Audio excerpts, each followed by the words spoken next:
90 నిమిషాలు పట్టాల్సిన ప్రయాణం కేవలం 45 నిమిషాల్లో పూర్తయితే అది బెర్ముడా ట్రయాంగిల్లో. ఇది ఊహ కాదు, నిజంగా జరిగింది. ఎంతోమంది మిస్ అయిన బెర్ముడా ట్రయాంగిల్ నుంచి బయటపడ్డ వ్యక్తి స్టోరీ. బెర్ముడా ట్రయాంగిల్ గురించి మీరు ఎక్కడో చోట విని లేదా చూసి ఉంటారు. ఈ ట్రయాంగిల్లో ఇప్పటి వరకు ఎన్నో విమానాలు మరియు సముద్ర ఓడలు మాయమయ్యాయి. ఇప్పటి వరకు వారి ఆచూకీ కూడా తెలియదు. మన భూమిపై ఉన్న కొన్ని మిస్టరీలో ఇది కూడా ఒకటని చెప్పుకోవచ్చు. కానీ ఇప్పుడు నేను చెప్పబోయే స్టోరీలో ఒక వ్యక్తి ఈ ట్రయాంగిల్ నుంచి బతికి బయటపడ్డాడు.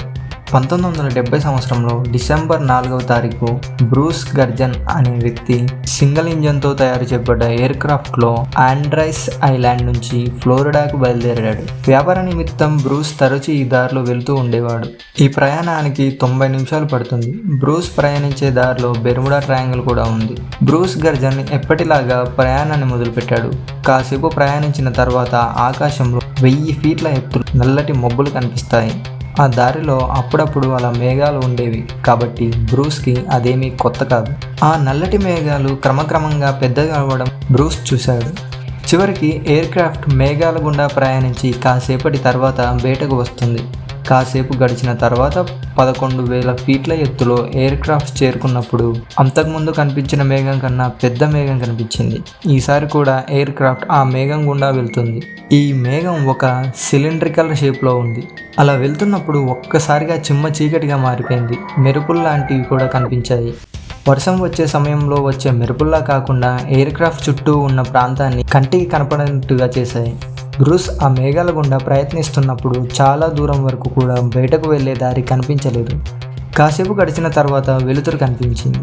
మేఘాల గుండా బయటికి వెళ్దామనేసరికి ఎయిర్ క్రాఫ్ట్లో ఉండే కంట్రోల్ ప్యానెల్ పనిచేయడం ఆపేశాయి. ఎలక్ట్రానిక్ ఇంటర్ఫీరియన్స్ వల్ల ఇలా జరుగుతున్నట్టు బ్రూస్ గమనించాడు.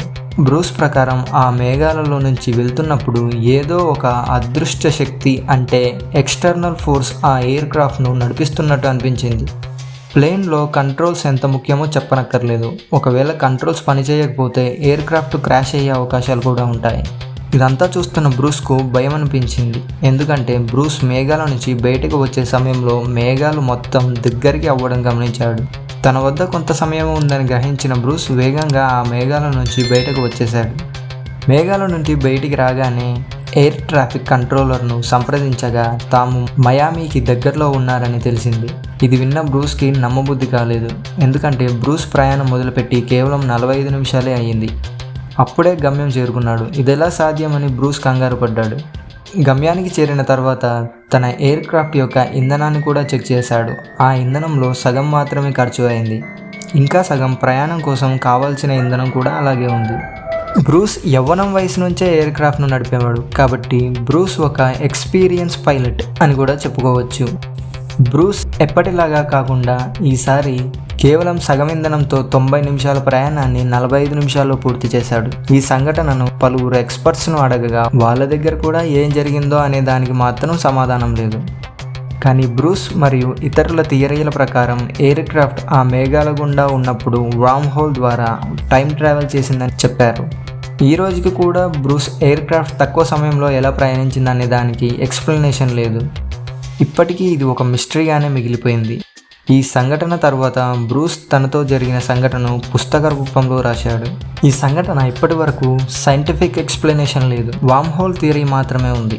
కానీ నిజంగా ఏం జరిగిందో ఎవ్వరికీ తెలియదు. బెర్ముడా ట్రయాంగిల్ నిజంగా కాలాన్ని మడిచే శక్తి కలిగిందా?